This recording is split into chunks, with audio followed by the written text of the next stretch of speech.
Kalaboso ang isang kawatan matapos mahuli sa CCTV na nilolooban ang isang restaurant sa Marikina. Habang sa Batangas, patay ang isang construction worker matapos bugbugin at barilin ng kanya mismong mga katrabaho. Narito ang report.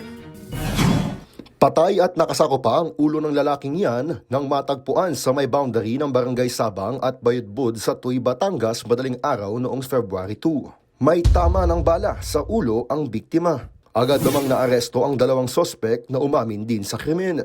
Sa investigasyon, lumabas na dalawang katrabaho mismo ng biktimang construction worker ang mga sospek.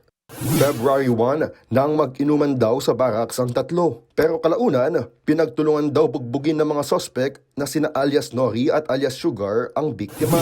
Nang mawala ng malay, dinala nila ito sa liblib na lugar at doon binaril. Balak ko sana naman itong itapon sa malayo. Kaya lang po, hindi na po nila kinayang i-travel kasi motor lang po ang pinagsakyan po nito eh.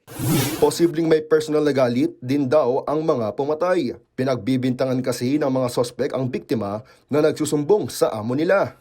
Meron po kasing isang trabahador sila natanggal na malapit po sa mga sospek na ito. At parang ang pinaghihinalaan po na nagsusumbong o parang nagre-report ng kung ano-ano dun sa kanilang amo ay ito pong ating si victim. Mahaharap sila sa kasong murder. Sa pool naman sa video ang lalaking yan na lumusot sa itim na telang nakatakip sa isang ginagawang restaurant sa Marikina City noong linggo. Sumilip-silip pa ang lalaki. Saka pumesto at inakyat ang gate.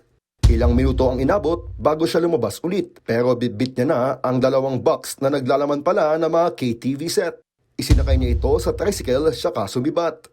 Napanood ng bantay sa lugar ang CCTV footage at namuka niya ang lalaki. Nagpunta raw ito sa lugar noong Sabado para humingi ng kalakal. Posible umanong nagmanman muna ang kawatan. Inireport nila sa barangay ang pagnanakaw. Kaya agad natunto ng sospek na residente rin pala sa lugar. Yung kaninang nagbalata siya, tumawag yung kapatid nila na bumalik daw. Kaya agad namin inikutan. At nadaan naman namin nasa waiting shed, nakaupo siya ron. Nabawi ang mga KTV set na ibinenta na ng sospek sa taga-ibang barangay sa halagang 500 piso. Pagka-receive mo ng 500, ano pong ginawa niyo dun sa pera po? Binigyan po man ang pagkain po. Agad namang humingi ng paumanhin ang sospek sa pagnanakaw pero posible siyang maharap ulit sa kasong theft.